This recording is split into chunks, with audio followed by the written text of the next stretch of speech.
This is the Sri Lanka Broadcasting Corporation.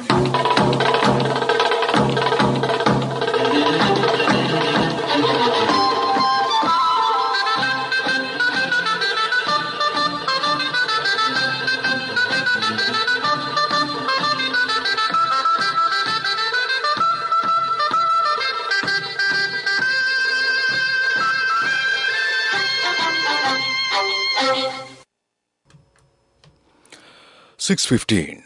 This is the Sri Lanka Broadcasting Corporation. Here's the news edited by Dulvin Samarasinghe and read by Ramesh Piris. First, the headlines. The appropriation draft bill increases expenditure heads of several sectors. The chief opposition whip says the country needs a new beginning.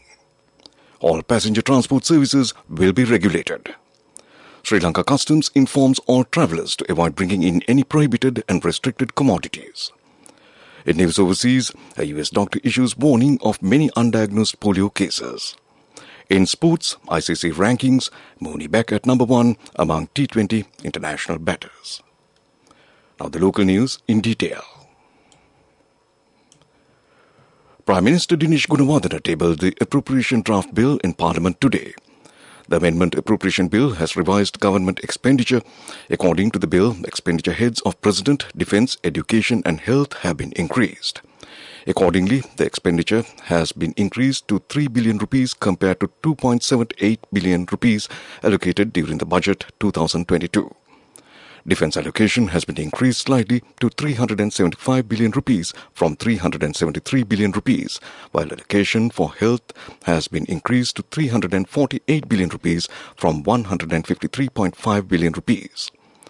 Allocation for education has been increased to 200 billion rupees compared to 127.6 billion rupees in the budget 2022.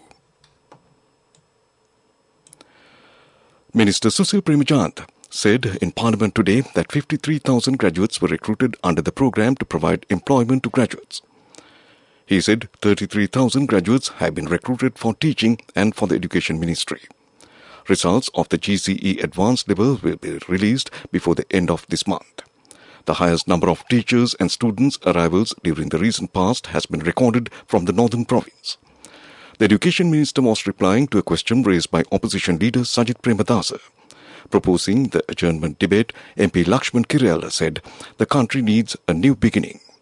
He said his party is prepared to support the program to build the country in a positive way. 19th Amendment to the Constitution should be empowered again. He requested the government not to postpone elections. Seconding the motion, MP Mujibur Rahman said that the SJB accept many aspects of the President's policy statement. He said the society has hatred towards politicians and reasons should be understood. MP Pramita Bandara Tennakoon said everyone is bound to protect political and economic stability as well as supremacy of the law. He said the President has presented proposals to take the country towards a new path and it is the duty of everyone to contribute to the success of the proposals. MP Radhakrishnan said they are prepared to support the government's program. Minister Bandula Gunawardena says all passenger transport services will be regulated. Taking part in the cabinet press briefing, he said many complaints are being received from the people stating three-wheeler owners are charging various fares. He said discussions were held yesterday with the relevant stakeholders. Accordingly, the Transport Ministry will be empowered to regulate three-wheelers. Sri Lanka Customs has informed all travellers to avoid bringing in any prohibited and restricted commodities with immediate effect. Customs Director General PBSC Nonis said that there has been an increase in bringing in restricted commodities by passengers in the recent past. The Director General said the failure to comply with the instructions will result in forfeiting of all the commodities brought in and the imposition of penalties in terms of the provisions of the Customs Ordinance and the Imports and Exports Control Act. This news broadcast comes to you from the Sri Lanka Broadcasting Corporation.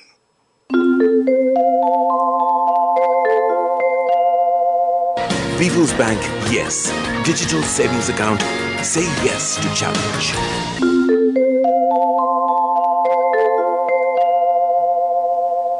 Continuing with more local news. The Cabinet of Ministers has granted the approval to amend the Motor Vehicles Act to allow the registration of electric three-wheelers in Sri Lanka. The proposal was tabled by Transport and Highways Minister Bandula Gunawardena.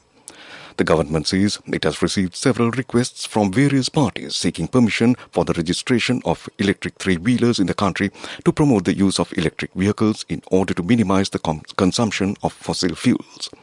The cabinet approval has also been granted to amend the Shop and Office Employees Act No. 19 of 1954 to allow women to work after 6 p.m. The decision has been taken after taking into account the requests made by a number of business institutions in various sectors, including knowledge process outsourcing, business process outsourcing, ICT enabling services. However, according to the provisions of the Act, women can be employed after 6 p.m. only in a limited number of occupations. The Government Information Department said that 6 COVID-related deaths were confirmed today by the Director General of Health Services, which occurred yesterday. It said 4 males and 2 females have died due to the illness.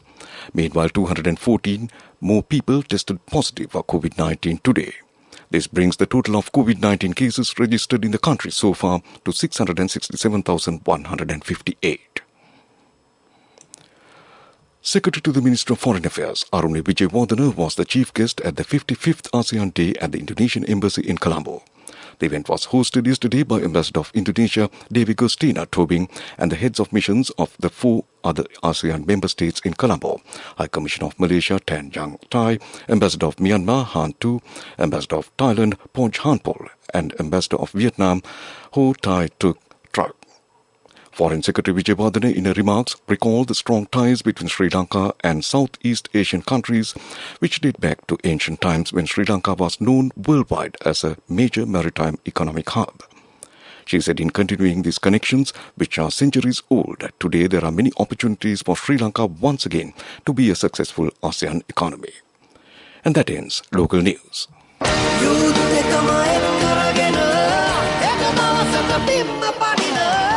People's Bank, yes. Digital savings account, say yes to challenge. The main news story is brought to you by Siddhalepa Vedamahatmya. Moving on to the main news story. The Power and Energy Ministry has made plans to dispense fuel for vehicles engaged in public transportation and taxi services as per the QR code. The ministry said plans were afoot to identify the volume of fuel required for Sri Lanka transport buses, private buses and taxi services by assigning a separate QR code. Accordingly, the program will be implemented by the coming week to provide the required fuel to the buses engaged in public passenger transport from the CT Bay depot and fuel stations island-wide. And that was the main news story. The main news story was brought to you by Siddhalepa Vedamahatmya. Watchlight is brought to you by A Strength to Your Life. CIB Janajaya Vasana has commenced. Valuable gifts and all bills are on 31st of October. Come to CIB today. In Watchlight this evening, Public Utilities Commission has granted its approval to increase electricity tariffs by 75%. According to the chairman of the commission, Janaka Ratnayaka, the tariff revision is effective from tomorrow. He said the electricity bill of the consumers who use up to 30 units per month will increase by 198 rupees. The average monthly electricity bill for those who consume up to 60 units will be increased by approximately 200 rupees. And that came to you in Watchlight. A Strength to Your Life. CIB Janajaya Vasana has commenced. Valuable gifts and all bills are on 31st of October. Come to CIB today.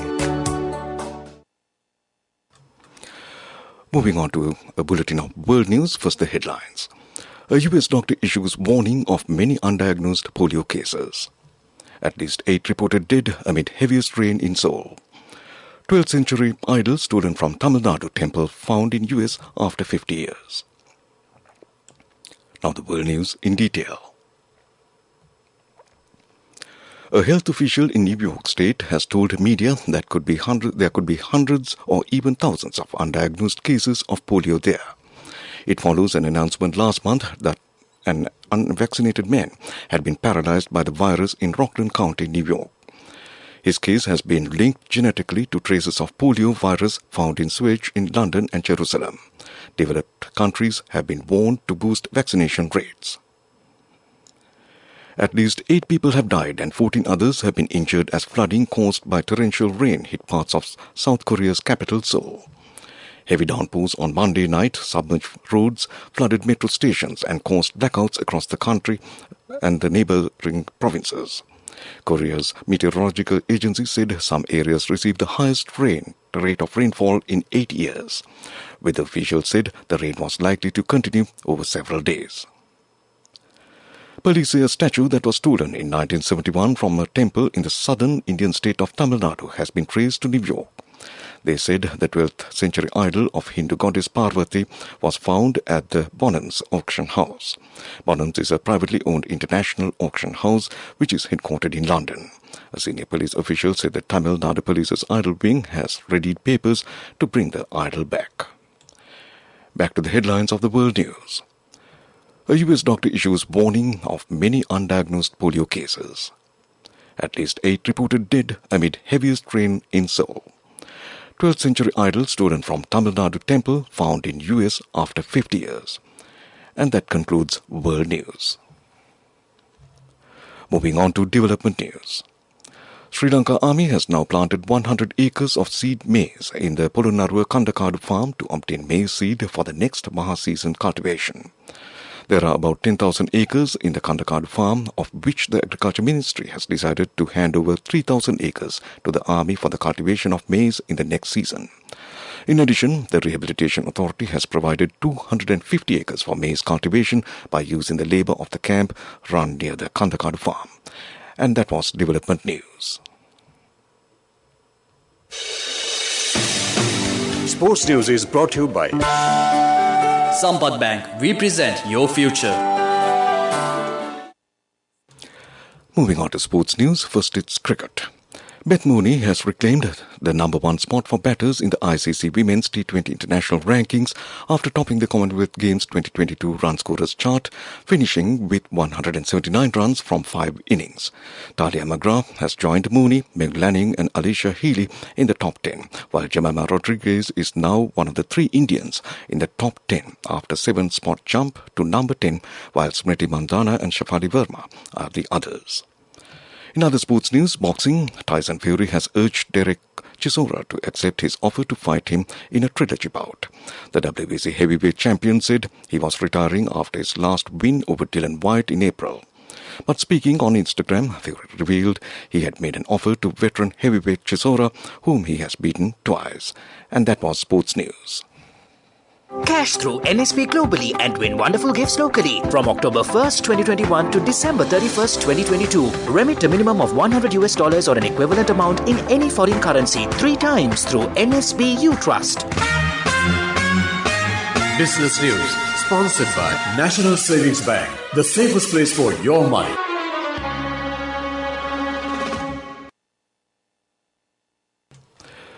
Moving on to business news. Chairman of Sri Lanka Tourism Promotions Bureau, Chalaka Gajabahu, said Sri Lanka tourism is expecting close to 1 million tourists in 2022. He said that they see destinations like Spain moving to be among the top 5 destinations for Sri Lanka tourism, along with countries like India, UK, France and Germany. He also said that in a bid to promote tourist arrivals, especially from the region, they appointed cricketer Sanath Jayasuriya as their brand ambassador. And that was business news. Business News, sponsored by Cash through NSP globally and win wonderful gifts locally. Will you be the lucky winner of the NSP Golden Jubilee? 50 gold sovereigns for the top prize winner of the NSP Golden Jubilee. Scooters for the 10 second prize winners. iPhones for the 10 third prize winners. Mountain bikes for the 29 fourth prize winners. From October 1st, 2021 to December 31st, 2022. Remit a minimum of $100 or an equivalent amount in any foreign currency 3 times. Has gained 9.73 points to close at 2,803.88 points.